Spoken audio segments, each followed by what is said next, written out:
Welcome back. This is Jesse Santiago with FMA Pulse. Welcome back to the featured instructor of the month with Tuhon Ray Dionaldo of Filipino Combat Systems. So Tuhon Ray, welcome back. So another thing within FMA is weapons, especially the blade. What are some blade techniques or concepts that you cover in FCS? All right, well, I think one of the concepts that's really unique to what we do is accessing your weapon on the fly. Traditionally, FMA is taught with the blade already in the hand, and then a flow drill or a technique will start off of a single attack. But taking it into the modern age, a lot of times the blades are concealed.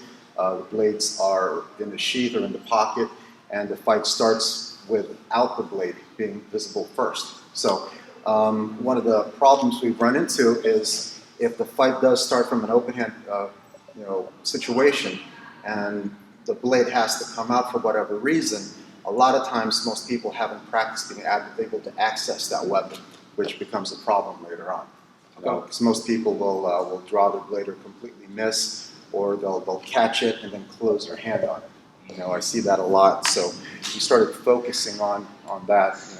I got a lot of students that had to go overseas, and they came to me for training, and what are you going to teach somebody in a couple of days or even a week where if they're being deployed and the blade skill sets take years to master.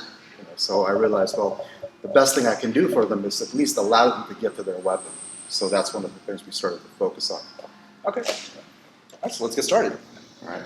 So the way we train it is a scarecrow position, just like this. Yeah. Now I start a basic run. I teach FMA like music. It's very rhythmic. A lot of beats, rhythms, constant changes. So just like in music. So I set up a rhythm. So it's basically a hook, elbow, or back fist. Back fist or elbow to a hook. We have your jab. We have your body shot, and it could be any body shot. Okay, it could be a punch. It could be an elbow. It could be a knee. Okay, just for our purposes, from the punch to the body shot. Okay, I'm just gonna go offline. Just to avoid any injuries, and this is how it started. Okay, later on, you add whatever angles you want. Right now, when I first start teaching this, I'm going to target areas that won't be injured if there's an accident. So body shot, okay, and then this is another arm break, but we're going to just avoid that part, and we're just going to go with an uppercut. The uppercut is actually meant for the head, but this time we're just going to go here. Okay, so 1, 2, 3, 4, 5, 6, 7 uppercut. Okay, so we set up a series of chain reactions. So when I push here, this side comes towards me. When I push here, this side comes towards me. If I punch here, the body, the midsection and the head leans back, the midsection pushes out. So when I hit that, the head comes up and gives me that access to the chin. All right, so let's take a look at this. Okay.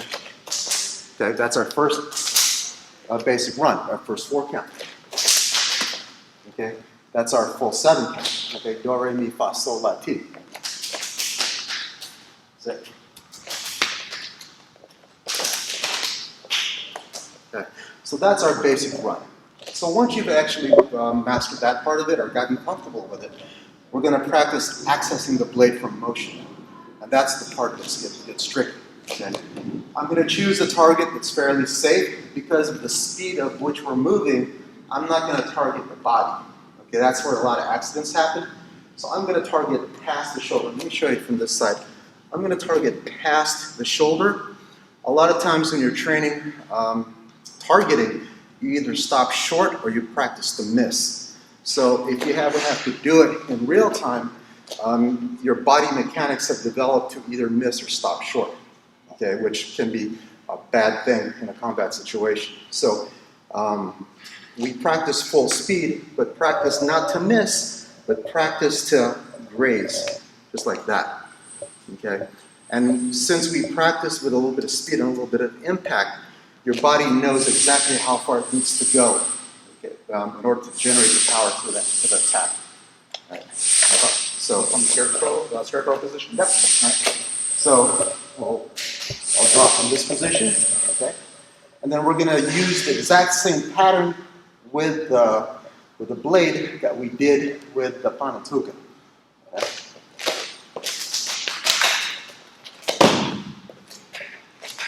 And That was quick. that's how we access the blade. I didn't see that come out. And I tried to slow it down as much as I could. No, it's good. It's good because like that's probably what will probably happen. In Yeah. that time. Yeah, because you're going to be, covering. You're going to be, trying to not get hit, and at some point you have to be able to get to your weapon. So we practice that from different positions, also from a concealed carry position. Okay. Can you do that like in Tai Chi speed, like slow motion? Yeah. Okay. So here's our 1, 2, 3, 4, 5, 6, 7, and then here's our transition. From there, here's our draw. So 1, 2, 3, 4, 5, 6, 7, and this is where I do my draw. 6, 7. So I'm attacking at the tendons, at the artery, at the kidney, other side artery, and then my transition back to original position. I do everything on cycles so that you can start anywhere and finish anywhere you want to. Okay. Great stuff here. So definitely, I want to continue training this. So next week we're going to be continuing on training with featured instructor of the month, Tuhon Ray, Dionaldo, Filipino Combat Systems. We'll be covering stick. So we'll see you next week.